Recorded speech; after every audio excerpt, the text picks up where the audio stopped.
আসসালামু আলাইকুম। আমার বাসায় দেখতে পাচ্ছেন ২ টা খরগোশ। আসলে এই খরগোশগুলো খুবই অসুস্থ। মূলত এদের চর্মরোগ হয়েছে এবং একটা থেকে আরেকটার গায়ে চর্মরোগ ছড়িয়ে গেছে।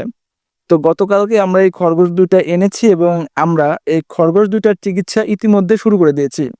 তো আপনাদের যদি বাড়িতে এরকম কোনো পোষা প্রাণী অথবা গবাদি প্রাণী থাকে যেগুলোকে আপনারা চিকিৎসা করতে পারছেন না অথবা আপনারা অনেক চিকিৎসা দিয়েছেন কিন্তু তারপরেও সেগুলোকে সুস্থ করতে পারছেন না, তো এরকম যদি কোনো প্রাণী আপনাদের বাড়িতে থাকে আমাদেরকে জানাবেন। আমরা নিজ উদ্যোগে, নিজ অর্থায়নে সেই গবাদি প্রাণী অথবা সেই পোষা প্রাণীগুলোকে আমরা চিকিৎসা দিয়ে সুস্থ করার চেষ্টা করব ইনশাআল্লাহ। কারণ পৃথিবীর প্রত্যেকটি প্রাণীরই বাঁচার অধিকার রয়েছে এবং প্রত্যেকটি প্রাণীরই সুস্থ থাকার অধিকার রয়েছে। তো আমরা এই খরগোশ দুটোকে এনেছি গতকালকে। এই ২ টা আমার মামার বাসায় ছিল। আমার মামা এই ২ টাকে অনেক চিকিৎসা দিয়েছে কিন্তু তারা এই খরগোশ ২ টাকে সুস্থ করতে পারেনি।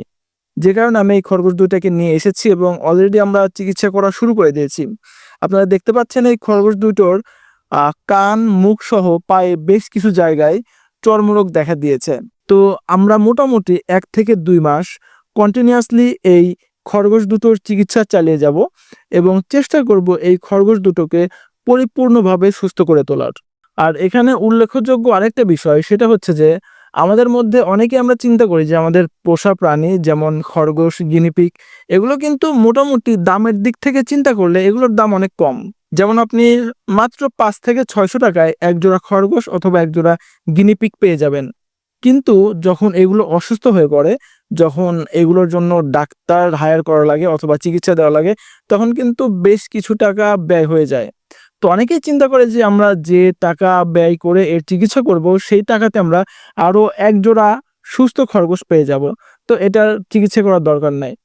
আসলে এই সকল লোকদের জন্য আমার জাস্ট একটা কথাই থাকবে যে আপনি টাকা দিয়ে হয়তোবা একটা প্রাণী পাবেন। কিন্তু একটা প্রাণ আপনি কখনোই টাকা দিয়ে কিনতে পারবেন না। তো যাই হোক আমাদের জাস্ট কনসেপ্ট একটাই, সেটা হচ্ছে যে আমরা চাই প্রত্যেকটা প্রাণী সুস্থ থাক এবং প্রত্যেকটা প্রাণী বেঁচে থাক। আর এই কনসেপ্ট নিয়েই আমরা কাজ করছি।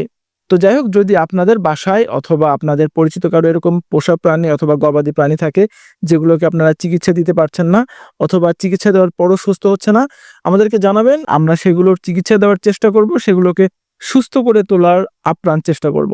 তো যাই হোক এই ছিল আজকের ভিডিও। সবাই অনেক ভালো থাকবেন। খোদা হাফেজ।